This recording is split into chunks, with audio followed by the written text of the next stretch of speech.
Hello everyone. Today our topic discuss about is DNA fingerprinting. तो आज हम देखेंगे कि DNA फिंगरप्रिंटिंग होता क्या है और इसका प्रोसेस क्या होता है और इसका यूज़ कहाँ कहाँ किया जाता है. So let's start.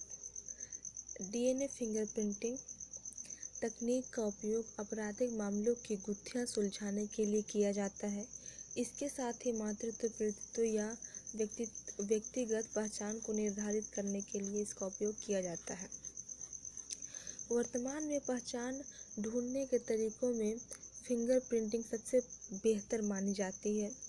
जीव जंतु मनुष्य में विशेष संरचना युक्त वह रसायन जो उसे विशिष्ट पहचान प्रदान करता है उसे डीएनए अर्थात डीऑक्सी न्यूक्लिक एसिड कहते हैं.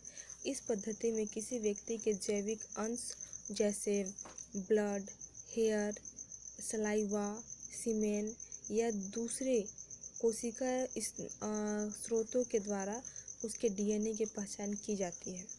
डीएनए फिंगरप्रिंटिंग विशिष्ट डीएनए क्रम का प्रयोग करता है जिसे माइक्रोसैटेलाइट कहा जाता है. माइक्रोसैटेलाइट डीएनए के छोटे टुकड़े होते हैं. डीएनए के कुछ हिस्सों में इनकी संख्या अलग होती है.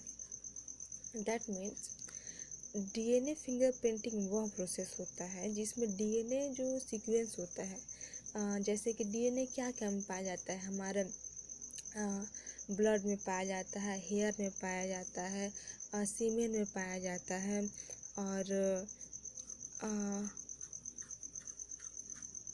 ब्लड में, हेयर में और सलाइवा में, सीमेन में. ठीक, इसमें हमारा डीएनए पाया जाता है. तो इसको किया जाता है कि जहाँ पर आपराधिक मामला होता है या फिर माता पिता का पहचान करने के लिए कि उसका माता पिता कौन है, या फिर कहीं पर कुछ अपराध हो गया होता है तो क्रिमिनल्स का पता करने के लिए कि अपराधी कौन है, इसके लिए जो उस स्थान से जो प्रूफ मिला हुआ होता है, चाहे ब्लड हो या फिर हेयर हो या फिर सलाइवा हो या फिर सीमेन हो, उसका उस डीएनए जो सैंपल है उसका उस सैंपल का उस डीएनए सैंपल का जिस पे डाउट हो उसके डीएनए सैंपल से मैच करा के देखा जाता है. तो अगर ये दोनों सीक्वेंस मैच हो जाता है तो वो अपराधी होता है. और इसमें जिस मशीन का यूज़ किया जाता है उसे माइक्रोसैटेलाइट कहा जाता है. अब हम देखते हैं कि इसका प्रोसेस क्या है. शरीर में उपस्थित अरबों खरबों कोशिकाओं के क्रियाकलाप डीएनए द्वारा निश्चित किए जाते हैं. हालांकि डीएनए कणों का ढांचा हर व्यक्ति में एक समान होता है, लेकिन उन्हें गढ़ने वाले बुनियादी अवयव का क्रम सभी में समान नहीं होता. एक ही प्रजाति के सदस्यों के बीच पहचान ढूंढने के लिए इस अंतर का यूज़ किया जाता है. इस प्रक्रिया को जेनेटिक फिंगरप्रिंटिंग और जेनेटिक प्रोफाइलिंग कहा जाता है. कहने का अर्थ ये है कि नॉर्मली तो हम सभी जानते हैं कि सभी ह्यूमन बॉडी का शरीर का ढांचा एक जैसा होता है, सबका एक जैसे दिखते हैं, लेकिन इंटरनल तरीके से सबका सब सेम नहीं होता. जैसे कि जो जेनेटिक कोड होता है, इन्फॉर्मेशन होता है, उसमें वो एक लक्षण एक नहीं होता. और फिर जो जैसे कि फिंगरप्रिंट जो होता है वो एक नहीं होता. सबका अलग अलग पहचान होता है. जो फिंगरप्रिंटिंग जो होता है सबका अलग अलग एक निशान होता है जिसके थ्रू इसमें डीएनए फिंगरप्रिंटिंग का यूज़ करके सही मतलब जो अपराधी होता है उस तक पहुंचा जाता है. फोरेंसिक एलेक्स जेफ्रेज ने इसका विकास किया. फोरेंसिक विज्ञान में डीएनए फिंगरप्रिंटिंग का यूज़ होता है. अब फोरेंसिक जांच के लिए वास्तविक उंगली छाप की आवश्यकता नहीं पड़ती. इसकी मदद से अपराधी को मात्र एक बूंद के आधार पर ही पकड़ा जा सकता है। डीएनए के नमूने को लिए गए डीएनए एंजाइम द्वारा सेगमेंटाइज किया जाता है। इसके बाद इसकी छानबीन करके एक्सरे फिल्म द्वारा एक्सपोज किया जाता है, जहां वह ब्लैक बार बनाते हैं जिन्हें फिंगरप्रिंटिंग कहते हैं।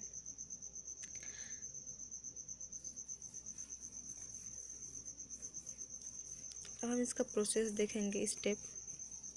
डीएनए फिंगरप्रिंटिंग तकनीक के विविध चरण निम्न प्रकार से होते हैं। क्या किस मतलब हम पहले प्राप्त तो कर लिए कि अपराधी का जो डीएनए जहाँ पर उस एरिया से, लेकिन अब उसको हम किस किस प्रोसेस से गुजारेंगे ताकि हमें पता चले, तो उस प्रोसेस को देखते हैं। पहला है, प्रथम चरण में डीएनए का पृथक्करण तथा शुद्धिकरण किया जाता है। शुद्ध डीएनए में अनेक टैटम पुनरावृत्त होते हैं। सबसे पहला स्टेप में डीएनए का पृथक्करण और उसका प्यूरिफिकेशन किया जाता है। ठीक, अब नेक्स्ट स्टेप में द्वितीय चरण में डीएनए को विशिष्ट जगहों पर काट कर विखंडित किया जाता है। इसके लिए विशेष रिस्ट्रक्शन एंजाइम प्रयोग में लाए जाते हैं। ये रासायनिक कैंचियों की तरह कार्य करता है। जैसा कि हम जानते हैं कि हमारी बॉडी में अलग अलग प्रकार के एंजाइम पाए जाते हैं।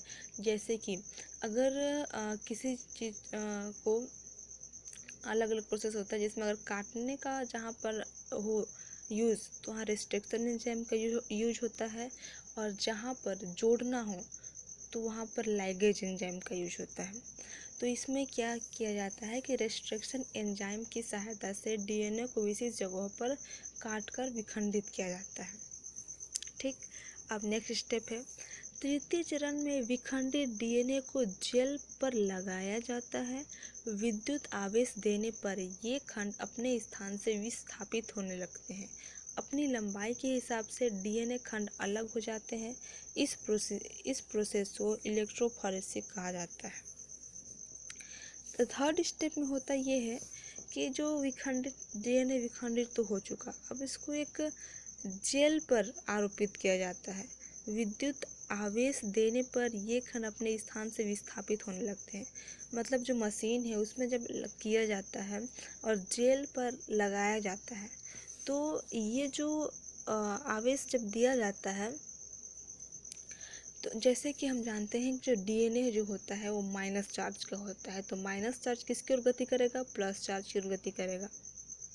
तो विद्युत आवेश देने पर ये खंड अपने स्थान से विस्थापित होने लगते हैं और अपनी लंबाई के हिसाब से डीएनए खंड अलग हो जाते हैं, और ये जो प्रोसेस होता है इसको इलेक्ट्रोफोरेसिस कहा जाता है।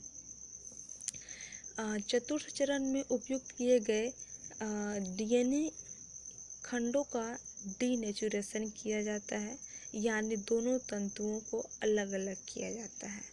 अब फिफ्थ स्टेप है कि इस स्टेप में संपूरक डीएनए से बने हुए सक्रिय प्रोब की मदद से पुराने विखंडित डीएनए में से विशेष खंडों की पहचान की जाती है। अतः रेडियो सक्रिय प्रोब के कारण विशेष डीएनए खंडों को पहचान लिया जाता है। यहाँ 3 विभिन्न व्यक्तियों के जेल प्रति चित्र